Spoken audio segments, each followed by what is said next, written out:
Hello everyone, this is Narendra and welcome to my YouTube channel. आज बात करेंगे Nifty के मूवमेंट के बारे में और दो अपॉर्चुनिटी जो मैं हर वीडियो में आपके लिए लेके आता हूँ। तो चलिए स्टार्ट करते हैं। सबसे पहले निफ्टी के बारे में कि निफ्टी किस तरह से अभी मार्केट के अंदर काम कर रहा है, किस तरह से ट्रेवल कर रहा है और क्या लगता है निफ्टी के अंदर कि निफ्टी किस साइड जा सकता है। तो देखिए, सबसे पहले लास्ट वीडियो के अंदर मैंने आपको बताया था, मंथली मैंने आपको व्यू दिखाया था मेरा कि मंथली के अंदर मुझे निफ्टी में कैसा दिखता है। निफ्टी के अंदर मैंने आपको एक चीज़ बोली थी कि मंथली के अंदर 21 का जो मूविंग एवरेज है उस पर निफ्टी सपोर्ट लेता है। तो देखिए, ये 21 का मैंने मूविंग एवरेज आपके सामने लगाया है और थोड़ा सा इसको आपको जूम करके दिखाता हूँ। 21 का मूविंग एवरेज क्यों इंपॉर्टेंट है, इसका मैंने डिटेल के अंदर लास्ट वीडियो में आपको बोला था कि 21 के ऊपर ही निफ्टी ऑलमोस्ट ट्रेवल कर रहा है और वहाँ से रिटर्न होता है। तो लास्ट भी आप देखिए, ये 2023 के अंदर अप्रैल 23 था, उस टाइम भी 21 का जो मूविंग एवरेज है वहाँ से रिटर्न हुआ। तो अभी फर्दर ये एक बहुत ही इंपॉर्टेंट लेवल है, सपोर्ट है 21 का मूविंग एवरेज, इसको बड़ा ध्यान में हमें रखना पड़ेगा।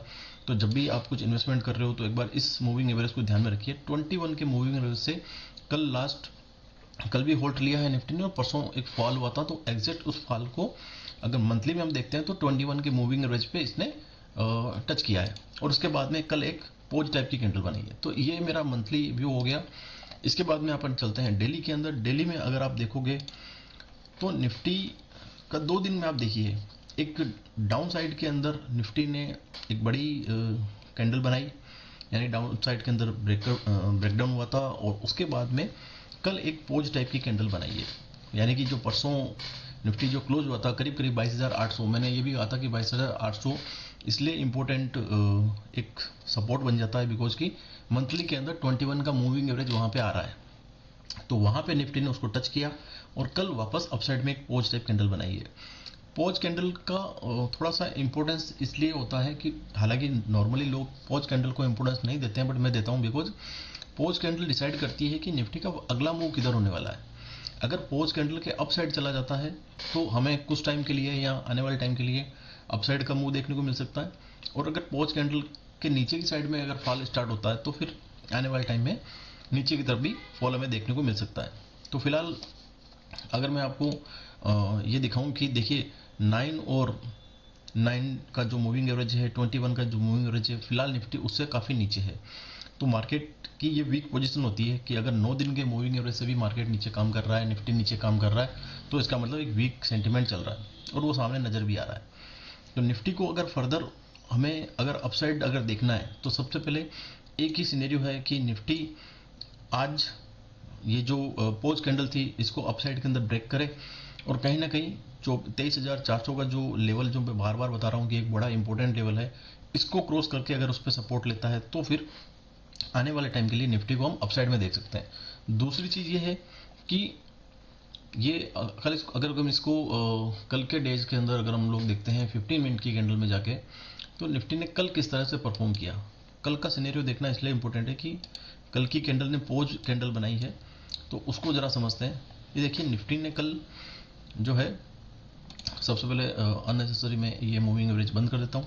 ये देखिए, तो कल यहाँ पे निफ्टी करीब करीब 22,900 के आसपास स्टार्ट हुआ, वहाँ से फर्दर फॉल करना स्टार्ट हुआ, गैप अप स्टार्ट हुआ था और वहाँ पे थोड़ी देर तक यानी कि 15-15 मिनट के करीब देखिए आप 5 से 6 कैंडल बनाई है। तो यहाँ पे एक तरह से पोज लिया था और फिर एक अपसाइड के अंदर निफ्टी ने ऊपर की तरफ ट्रेवल स्टार्ट किया था। लेकिन जो 200 का मूविंग एवरेज है, यानी कि जहाँ देखिए पहले भी इसने 200 का जो मूविंग एवरेज है उस पर रेजिस्टेंस लिया है, यानी कि 200 के मूविंग एवरेज को टच किया और फिर वापस नीचे की तरफ आ जाता है। तो ये थर्ड टाइम हुआ है, थर्ड या फोर्थ टाइम हुआ। देखिए, ये फर्स्ट टाइम, ये सेकंड टाइम, ये थर्ड टाइम। तो कल भी सेम वही था, 200 का जो मूविंग एवरेज है उस पर रेजिस्टेंस लिया और वहाँ से एक बड़ी कैंडल से वापस निफ्टी जो है करीब करीब 22,950 960 के आसपास वापस पहुँच गया। तो नेक्स्ट निफ्टी का मूव क्या हो सकता है, इसको क्या ध्यान में रखना है। 200 दिन का जो मूविंग एवरेज है, 200 का मूविंग एवरेज 15 मिनट में इसके ऊपर जाए निफ्टी और उस पर सपोर्ट ले और फिर 23,400 का जो लेवल है उस तरफ बढ़े, तो एक बुलिश सेंटीमेंट हमें देखने को मिलेगा। अदरवाइज अभी जिस कंडीशन में निफ्टी कल ओपन हुआ था ऑलमोस्ट वहीं पे आकर के क्लोज हो गया। तो ये जो अपसाइड का मूव था ये एक तरह से ख़त्म हो गया। वापस निफ्टी सेम प्राइस के आसपास पहुंच गया था, जहां से ओपन हुआ ऑलमोस्ट वहीं पे पहुंच गया। तो अगर यहाँ से डाउनफॉल स्टार्ट होता है तो फिर नेक्स्ट हमें निफ्टी और नीचे देखने को मिलेगा। और डेली के अंदर मैं अपना व्यू आपको ऑलरेडी बता चुका हूँ। एक बड़ा डाउनफॉल के अंदर मेरे को जो इलेक्शन कैंडल का लो है वही लो मुझे नज़र आ रहा है सपोर्ट के रूप में। तो करीब करीब 21,300 के आसपास निफ्टी जा सकता है अगर इस पोज कैंडल और मंथली के अंदर 21 के मूविंग एवरेज को रिस्पेक्ट नहीं करता है, उसको ब्रेक करता है, तो आने वाले टाइम के अंदर हमें और बड़ा फॉल देखने को मिल सकता है। तो इसको ध्यान में रखिए। और चलिए बात कर लेते हैं जो दो आपके लिए अपॉर्चुनिटी लेके आया हूँ। और लास्ट मैंने आपको वीडियो के अंदर जो कुछ अपॉर्चुनिटी दिखाई वो अभी किस तरह से परफॉर्म कर रही है। तो देखिए मैंने आपको लास्ट अपने वीडियो में बताया था गोल्ड के बारे में कि मार्केट नेगेटिव है बट हमें मार्केट में अपॉर्चुनिटी की कभी कमी नहीं होती है। गोल्ड मेरे को अच्छा लग रहा है। और जब मैंने आपको बताया था ये करीब 22 जनवरी को कि गोल्ड उस टाइम 79,200 के आसपास चल रहा था और मैंने आपको बोला भी था कि ये 1000 पॉइंट के आसपास मुझे इसमें अपसाइड मूव देखने को मिल सकता है और लग रहा है कि ये जाएगा। तो आप देखिए लास्ट 3 से 4 दिन के अंदर गोल्ड जो है 80,300 के ऑलमोस्ट पहुंच गया है। फर्दर अभी भी लग रहा है ब्रेकआउट सिनेरियो के आसपास है। लास्ट 3 कैंडल अगर आप देखोगे तो ब्रेकआउट के बिल्कुल टच करने को है और ये ब्रेकआउट होने वाला है। इसी तरह से इसके जो वॉल्यूम्स है वो भी अच्छे हैं। तो गोल्ड के अंदर एक अपॉर्चुनिटी है, अभी भी 80,500 तक जा सकता है और अगर इसको क्रॉस करता है तो आने वाले टाइम में हमें 81,000 के टारगेट भी देखने को मिल सकता है। तो गोल्ड को ध्यान में रखिए। गोल्ड क्यों बताया था मैंने, बिकॉज की ट्रेंड लाइन का ब्रेकआउट हुआ था, एक जो रेजिस्टेंस था उसको ब्रेक किया और फिर नेक्स्ट जो पहले जहाँ से गोल्ड नीचे की तरफ आया था वहाँ तक नॉर्मली वापस एक बार गोल्ड ट्रेवल करना ही था। तो इसलिए मैंने आपको बोला था कि मुझे गोल्ड में अच्छी अपॉर्चुनिटी दिख रही है। दूसरी अपॉर्चुनिटी चलिए बात कर लेते हैं। मैंने आपको बताया था जेके लक्ष्मी सीमेंट। जेके लक्ष्मी सीमेंट का चार्ट देखते हैं। तो फ्रेंड्स देखिए जेके लक्ष्मी सीमेंट जो है इसके अंदर मार्केट नेगेटिव चल रहा है लेकिन इतने वीक मार्केट के अंदर भी जेके लक्ष्मी सीमेंट पे वीकनेस का कोई खास इफेक्ट नहीं है। हाँ मार्केट नेगेटिव होता है तो प्राइस जरूर नीचे आ रही है लेकिन इसमें बायर अभी भी इंटरेस्टेड है। प्राइस नीचे आ रही है, देखो यहाँ तक भी आई, मतलब जेके लक्ष्मी सीमेंट 4,600 तक भी आया है लेकिन वापस प्राइस 200 पॉइंट ट्रेवल करके ऊपर चली गई है। तो बायर इसमें इंटरेस्टेड है और ये दिखता है कैंडल्स पे। जब बायर इंटरेस्टेड होते हैं तो प्राइस नीचे आती है but end of the day price को वापस वो ऊपर ले जाता है। तो कल भी देखिए करीब करीब 4,650 के आसपास प्राइस स्टार्ट हुई थी लेकिन बायर्स इसको वापस करीब करीब 4,830 के आसपास ले गए। तो और ये नियर बाई ब्रेकआउट लेवल है।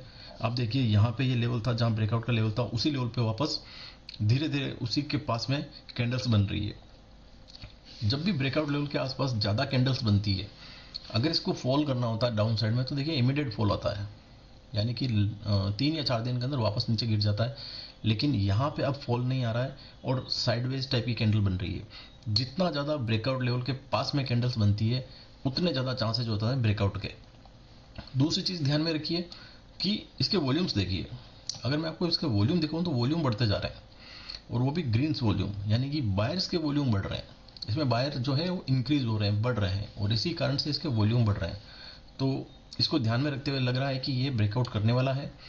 जेके लक्ष्मी सीमेंट जो है बढ़िया इन्वेस्टमेंट लग रहा है, नेगेटिव मार्केट के अंदर भी अच्छा परफॉर्म कर रहा है, तो एक बढ़िया इन्वेस्टमेंट बन सकता है। दूसरी चीज़ मैंने आपको लास्ट मेरे वीडियो के अंदर एक मैंने बजाज फिनसर्व का भी बताया था। बजाज फिनसर्व के चार्ट को देख लेते हैं। अच्छा देखिए इसके अंदर मेरी पोजीशन भी चल रही है, कुछ प्रॉफिट्स भी नज़र आ रहे होंगे इसमें आपको। तो मैंने आपको कहा था कि ये लाइन जो मैंने एक ब्लैक लाइन मार्क करी थी 17,000 की बोल रहा हूँ मैं, जबकि 1732 है। तो 1732 के आसपास का लेवल था। मैंने कहा था ये ब्रेकआउट टाइप का लेवल लग रहा है और इसके बाद में मार्केट जब नेगेटिव था 2 दिन तो ये नीचे भी आया था लेकिन इमीडिएट जब भी मार्केट ने सपोर्ट किया देखिए कितना अच्छे वॉल्यूम के साथ में प्राइस ने वापस ऊपर की तरफ पुश किया है। तो बायर बजाज फिनसर्व के अंदर अभी भी इंटरेस्टेड लग रहे हैं और अच्छा खासा एक पैटर्न बन रहा है डब्ल्यू टाइप का। और मुझे लग रहा है कि यहाँ तक करीब 18,000, फिर से मैं 18,000 बोल रहा हूँ सॉरी फ्रेंड्स, सो 1880 या 90 तक का मुझे लग रहा है कि इसके अंदर लेवल्स देखने को मिल सकता है। तो थोड़ा अगर मार्केट अच्छा रहता है तो इसमें हमें ये देखने को मिल सकता है करीब 1800 या 1900 के लेवल हमें आराम से इसमें देखने को मिल सकते हैं। तो ध्यान में रखिए। और कोई भी इन्वेस्टमेंट मेरी टिप से मतलब ये कोई टिप नहीं है या एडवाइजरी नहीं है, किसी की टिप पे किसी के कहने से कोई इन्वेस्टमेंट मत करिए। बार बार बोल रहा हूँ मैं, आप अपने रिस्क मैनेजमेंट को ध्यान में रखिए और जो भी आपके बेस्ट जो फाइनेंशियल एडवाइजर होते हैं उनसे डिस्कस करने के बाद में हमें इन्वेस्टमेंट करना चाहिए। तो थैंक यू फ्रेंड्स, आज के वीडियो के लिए इतना, और मेरे वीडियो के साथ बने रहिए।